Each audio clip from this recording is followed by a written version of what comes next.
let's just start. Okay. Greta Gerwig's 2019 Little Women completely changed the character of Amy Mart. There was always just something in this scene that kind of bothered me. I'm a failure. Joe is in New York being a writer, and I'm a failure. Paris made me realize I'd never be a genius, so I'm giving up all my foolish artistic hope. I want to be great or nothing, and I will Not having ownership over anything, not even your children, let alone your creative voice. But by contrast, we're living in a renaissance of our own. So in other words, working a 9 to 5, then coming home, flicking on a TV show, or being a stay-at-home mom. Then, here's a whole wheat burrito, a soy protein shake, and 3 pieces of German chocolate layer cake. From scratch? Of course. Is seen as a failure. We're told that we're going to amount to nothing, and that our lives aren't worthwhile if they're mundane. Greta Gerwig's Little Women is incredibly modern. Her version rings many of the usual bells, but with an unmistakably 21st century sensibility.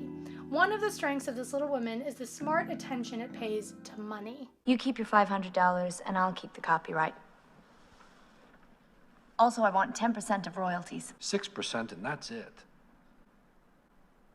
Mr. Dashwood, if I'm going to sell my heroin into marriage for money, I might as well get some of it. Amy is no longer a silly child. Now she is a powerful, sharp, and very realistic woman. And if we had children, they would be his, not mine.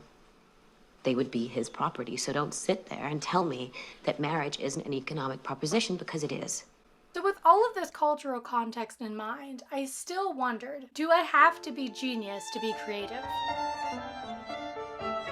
Is it okay to be mediocre? Is it okay to not be a genius when you're young, or to have to build up your skills over a lifetime to be able to succeed in your field? So for a personal backstory, I'm a dreamer. I would classify myself as a dreamer. I think many young people are right now, mainly because you haven't hit the realities of life yet. So personally, at the risk of sounding pretentious, I've always thought that complexity and grandeur way better than the mundane things. Who wants to do laundry all day? Not me. You know, I was growing up in a time period where we were told anything you want to do, anything you can set your mind to, you'll achieve. While that's a lovely American sentiment, that's not reality. I think it's your individuality, your work ethic, your determination, your persistence that will eventually make you become who you want to be. And I think that, especially with the internet, we've gotten too caught up on trying to go viral. And I think being a realist is also realizing that a lot of it is luck. Being at the right place at the right time, and you can't predict that. And you know, if you get tired of pushing yourself in your career, then taking a 9 to 5 mundane job isn't bad. I feel that it's very weird to shame those who are doing 9 to 5 jobs, even though those people, those essential workers, especially in the pandemic, are the backbone of society. At this point, I'd rather spend my life failing at art than to just say, oh, I'm never gonna be a genius, so eh. So what would happen if we dismissed everyone who we didn't consider personally to be a genius? You know, Charles Schulz's work wouldn't exist. He wanted to work at Disney. They didn't let him in, and he was like, oh, so I guess I'll just write a comic about my life experiences about a little boy named Charlie Brown that fails all the time. Thomas Edison was told by his teachers he was too stupid to learn anything. Walt Disney, crazy. The editor told Walt he lacked imagination and had no good ideas.